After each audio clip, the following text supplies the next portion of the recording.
Hello, it's Anne Marie with AM Astro, and today I'm going to look at the NFC championship game being held between the Washington Commanders and the Philadelphia Eagles on Sunday, kickoff at 3 p.m. Eastern Time in Philadelphia, Pennsylvania. And I'm going to do John Frawley. I keep saying Farley, it's Frawley. John Frawley's contest process, like I've been doing like I did for the Chiefs and Bills, and I also did it for the CFP championship game on Monday. So if you see this big ugly thing, I had to have these fried off or frozen off, that one, and then there's another one over here last week. And so they're scabbing up and I'm trying to put makeup on them and they're just getting nasty. So hopefully it doesn't bother anybody, but all right, so let me pull up the chart. You can see Augie coming to see what's happening. He's been barking at something out front. I have no idea. I don't see anything. So if you hear him barking, sorry. All right, so here is the chart for the Commanders at Eagles, January 26th, 3 p.m. Eastern, Philadelphia, Pennsylvania. And so we look at Lord 1 for the Eagles because they are not only the home team, but they are also the favorite. And so that is Lord 1. But the problem starts immediately because it's the moon. It's Cancer rising. And we need the moon for to judge events and such. So we can't use the moon for Lord 1.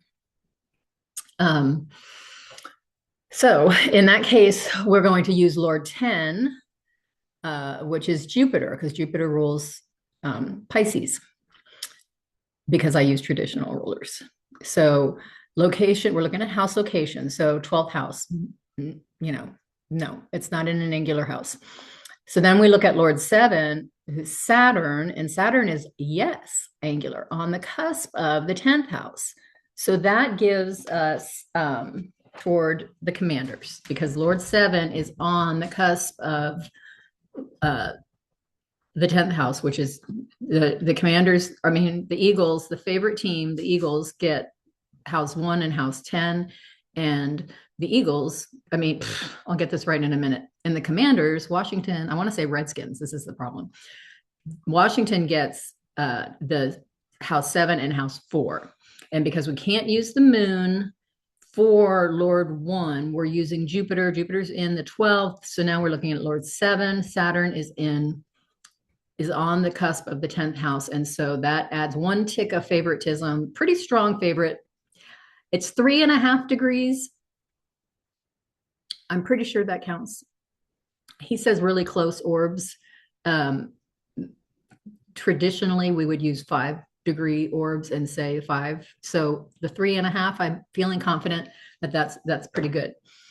And then we look at, well, because we can only use 1 house lord for Lord 1, like we were using the 10th, and I'm not going to add in Mercury's placement for the Commanders. And then we want to look at the antition of the planets. And so Jupiter's antition is located in the 1st house. So again, that's kind of like Mercury being in the 2nd house. August. I see now he's actually barking at somebody, so he's not just losing his mind. There is actually a human being out there, but they're a neighbor. They live here.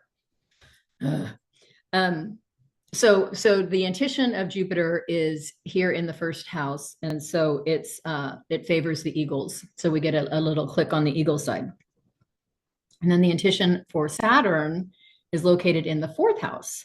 And so that favors the Commanders. So that's another tick for the Commanders. Then we look at the house placement of the moon to see if it's going to favor one side or the other, and it's in the 6th house. It is approaching the cusp of the 7th, which would favor the Commanders, but it's not close enough. That's too wide.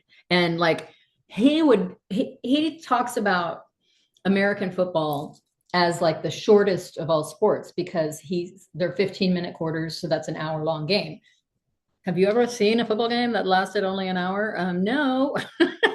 So I don't understand why he says that you can't give it more, but 5 would be the extreme. And so that doesn't meet the 5. So we're not like, it's just not in play right now. And then we look at the part of fortune, and its antition is ding, ding, ding in the first house, literally conjunct Mars. So being in the first house gives it favor to the Eagles. So far we have 2 favors for the Eagles and 2 favors for the Commanders, kind of tied up. Then you look at aspects to and from the moon, and this moon is doing nothing. There's to antition. Yes. So I have to look at the antition chart. Let's get to the antition chart. Okay. So the moon is at 3 Capricorn. So let's look down the list and see if there's any. See there. Okay. So that would be a semi-sextile. So that doesn't count. 6 Libra would be a square. That's the antition of Venus. Venus doesn't come into play. I mean, Venus is up there on top of the cusp of the 10th house. The moon squaring the antition of Venus, but Venus is not one of the house rulers. So even though, I mean, it's an exalted ruler of house 10, but he's never once, I haven't seen anywhere in this book or any in this chapter. I have to clarify that this chapter, because there's other chapters that he does different things, but this specific chapter, you're not looking at dignities, you're not looking at reception, you're not looking at any of that stuff. So he calls this the bottom rung of astrology. So see what else, if the moon is applying to anything else. 7 Mars. Okay, so it's applying to the Mars, but Mars isn't anything either. And then separate. So that, yeah. So no, so the moon's antition the moon is not applying to any antition or any of the planets that are lords of the houses. Then we look at part of fortune, aspects to that. And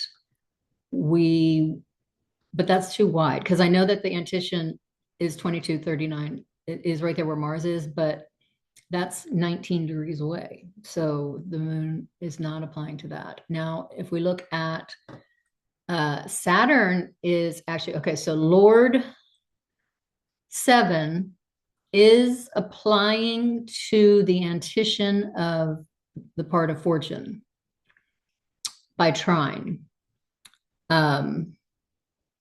So that would be in favor of the Commanders.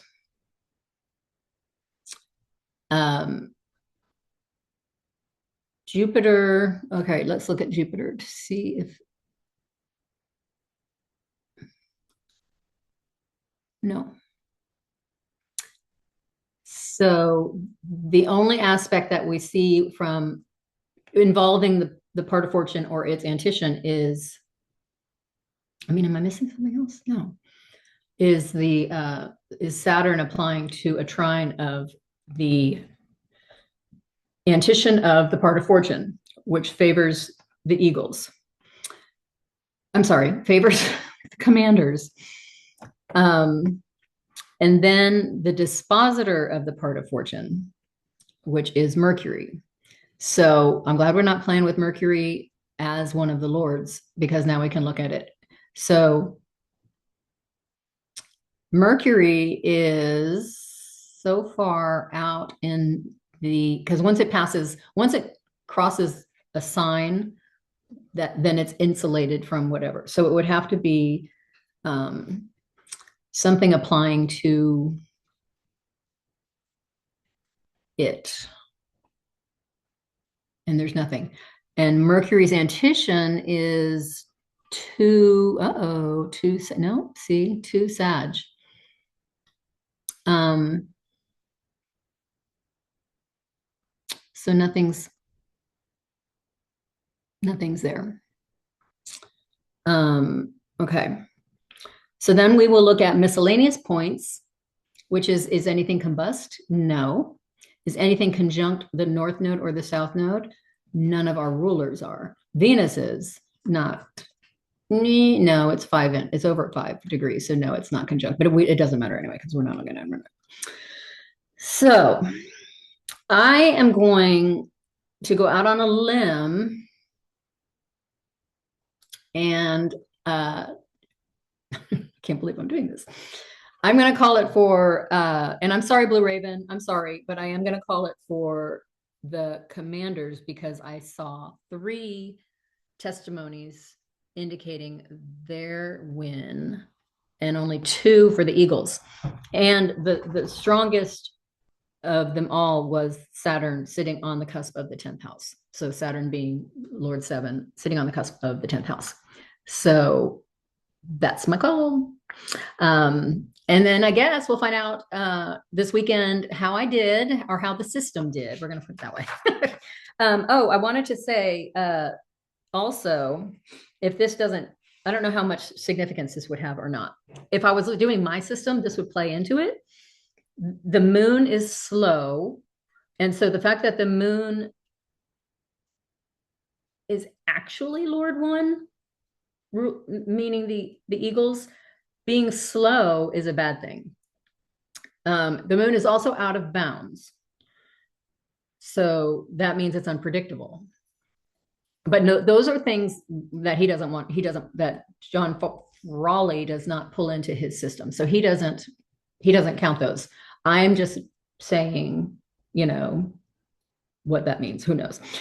Mars is also out of bounds. Mars is in just, who knows? But the fact that Mars is conjunct the part of Fortune's Antitia, so these are things that could have some impact on the game, whether or not it actually, you can't really tell who's going to win by these testimonies, but they give you some idea of like Mars being out of bounds, being conjunct the Antitia of the part of Fortune in the first house.